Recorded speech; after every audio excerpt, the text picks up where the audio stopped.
Hey friends, it's Dimitri with Brush Streetwear. Today I want to talk about how to get accurate weights for your products and for your shipping system so that you can ship out stuff more efficiently. You can make sure that you're getting the best rates for them and to make sure that stuff is not getting sent back to you from the post office. So I'll start out this with a story how I kind of got into this. So about, I would say 5 years ago, maybe when I was really starting out, I was just getting into it and I was already shipping stuff out, maybe like one a day or something like that. And then I had like a really big drop. And at that time, I remember I sold like 30 t-shirts or something that day, which was a lot for me back then. And I basically did not punch in the right weights for my items on my website, and I kind of was selling them like they were the incorrect weight for a while, actually probably for like a year they're sitting there. And for some reason I kind of slid under the radar with my post office, and I guess stuff was either close enough or they just let it slide, and I never got stuff sent back. Well, maybe I did one or two times, but it wasn't a big deal. And stuff always got shipped out and the customer received it, right? Well, what happened was later on that caught up to me because I sent my stuff to another post office that was in a different town, like half an hour from me. And that post office, I guess they had more accurate scales, or they were more of a stickler for that if you weren't on the dot with weights.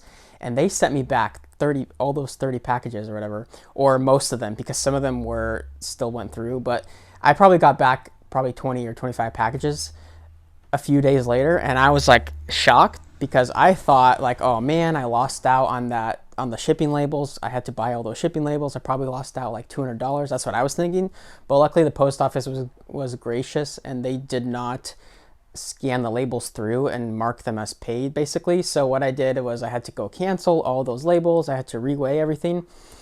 And the post office, they even wrote me a note on on the box to like put like piece of tape over it, and on the note, and they wrote, you need to get an accurate scale. Even though I did have an accurate scale, I just was not weighing stuff correctly and all sorts of things. Basically, I just wasn't accurate on it. So I fixed all of that, and then I got it sent out. But through that, I learned that I need to be more accurate on weighing stuff. And also with that experience, the customers, they got their items probably 3 days late, which in hindsight, no one complained about that. But for me, I'm trying to stay on top of stuff, and I learned from that experience. So today, all that being said, I want to show you some methods and some things to think about when you are basically weighing your products and your shipping supplies so that you punch in those numbers. So when you are on Shopify or Big Cartel or whatever, or Squarespace, whatever platform you're using to sell stuff, you basically have the weight of the product and you have the weight of the packaging that you're using. You punch in those numbers, and then when you're buying shipping labels and whatnot, it is adding those together, and it's going to spit out a shipping cost for how much it costs to ship out the order that a customer placed. So with the clothing items, this is what I like to do. I don't weigh just the clothing item. All of my clothing items are pre-packaged like this so that they're easy to pack and store. So I just simply weigh the garment with the bag like this, and then I punch that through into my system, and that's done with the product weight. That's very, very simple. Now with the packaging weights, this is where it gets a little bit more tricky. And what I would suggest you guys do is I would get out a notebook or an Excel spreadsheet, something to write this down. So write down exactly what you're putting into your package for each sort of item that you sell. And I'll give you an example. So the bare minimum, this is like a very popular order that people place on my website. They order just a t-shirt, right? Well, it's not just a t-shirt when you're punching in the weights, right? Because we have to add in the packaging. So with a t-shirt, it's obviously going to come in a poly mailer. There's obviously going to be a shipping label. There's going to be a packing slip. So this is just basically like the receipt that you add with the customer that tells them what they purchased exactly. And then I always add in a sticker, and that's it. I don't add anything else really to that package. 99.9% of the time, this is what the customer is going to get. So I have this standard set down, right? And that's my shipping system. And then that information is also logged into my shipping systems for anyone that helps me out here, whether that be future employees or Michael that helps me sometimes. So that is the standard that I have. Now, how much does all of this extra stuff weigh? Well, let's check it out. I have my scale here, and let's see how much weight this is going to add. So we have, again, we have the poly mailer, packing slip, shipping label, and we have the sticker. So all of this adds up to 0.9 ounces. Almost an entire ounce of weight is added to that. And this might not seem like a lot, but with the shipping systems, especially when you're shipping out like clothing like this, getting stuff, if it's over an ounce or under an ounce, that can really add up with shipping costs because the prices can dramatically fluctuate. And I've made many videos about this before. When you're between certain thresholds of shipping, your prices can jump up $3, $4, $5, and either you're eating that as a business or the customer is paying for that, right? So you want to make sure that you got your shipping system down, you know exactly what's being packed, and you write that down in your notebook or Excel spreadsheet. And obviously, before we go on any further, when you're trying to do all this, you do want to scale. Here's a nice scale that I've used for my entire business. I bought it on Amazon. It's just called a Weighmax, and I think this was like 25 bucks. It's a great scale. You don't need a fancy scale. If you're starting out, you can like use if you have a bathroom scale that's accurate enough, you can use that. If you have a shipping scale that's already floating around, you can use that.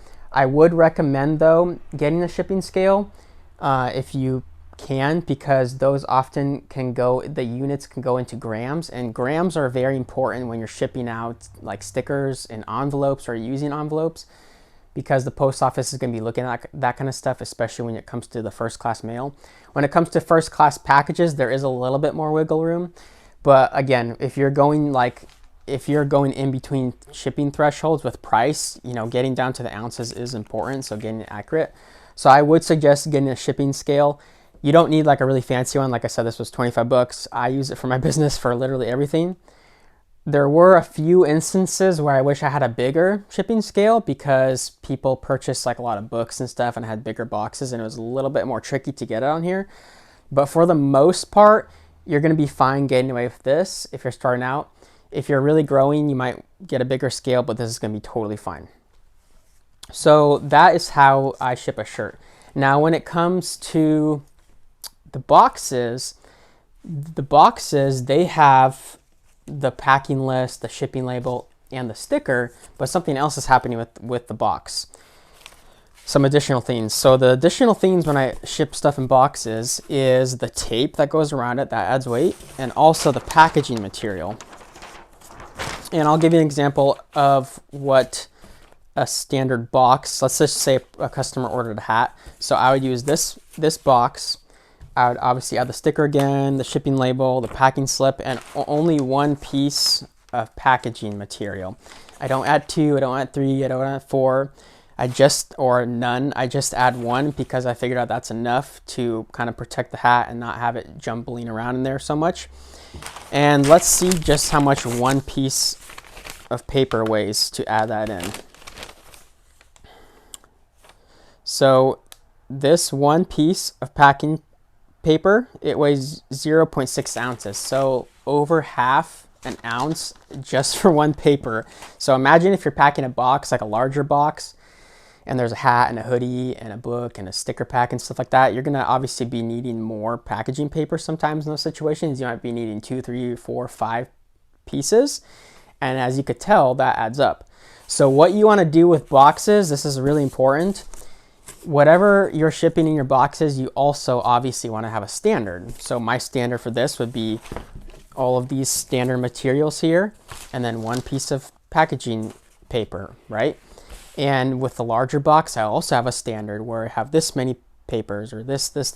So you have to figure out what standard you want for your business and what you're gonna go on them.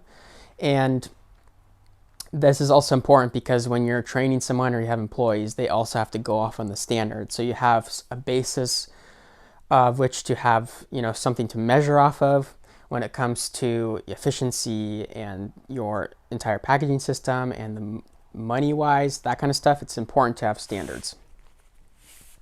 let's go on to a poster tube. So you have the poster tube, but you don't just have the poster tube. You have these things, right? These are the ends of it, the plastic ends. So right now this is 2.9 ounces. Let's see how much it is with these added on.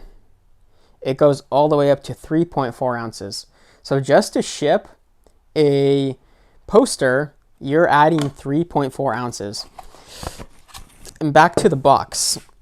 Boxes are obviously much heavier than poly mailers. This is why this is like the most affordable way to ship t-shirts and hoodies and all sorts of garments for your clothing brand. I would recommend using these. These are the best because boxes weigh a lot. Just this small box is the smallest box that I use to ship out clothing items such as hats. It's 4.2 ounces. So that is something to keep in mind. The last thing that I want to talk about with getting accurate shipping weights is UPS. So UPS does something different, and specifically UPS internationally. So internationally, you are going to have to print out a bunch of packing lists and you're going to have to put it into this envelope. And this is a pretty standard format of what you can expect. Check this out. This is a lot of labels. So if a customer only orders 1 or 2 items, it's going to fit on 3 of these packing lists. But if they order a lot, typically it goes through into 2 pages. So packing list 1, you got 2 pages. Then you got packing list 2, you got 2 pages. And then packing list 3, you got 2 pages, because there's 3 copies of the packing list because that's what UPS needs for their shipping system. And they scan or record, or they take those lists, whatever they do with them. But basically you have a good situation is you might have literally 6 of these. Then obviously you have your shipping label and your packing list right here that you put in, the receipt. So all in all, this is 8 labels added plus this if you have a UPS international order. Let's see how much weight this adds, because believe it or not, this feels kind of significant. Let's see. So this adds about 0.8 ounces of additional weight. So almost getting close to an ounce of additional weight is what you can expect from a lot of UPS international orders. So yeah, if you guys do this, if you take the time to really analyze what you're shipping out, you weigh your product accurately, you have standards for your shipping system, the type of materials that you're using, you weigh all of that, and you record everything, you're gonna just be on the much better track for efficiency, for having good standards and systems, and you're gonna get better rates for your shipping, and you're just gonna save money that way and have less headaches. If you guys got any value of this video, or if you have any comments or questions, you can leave them down in the comment section below, and I'll catch you guys later. Thanks.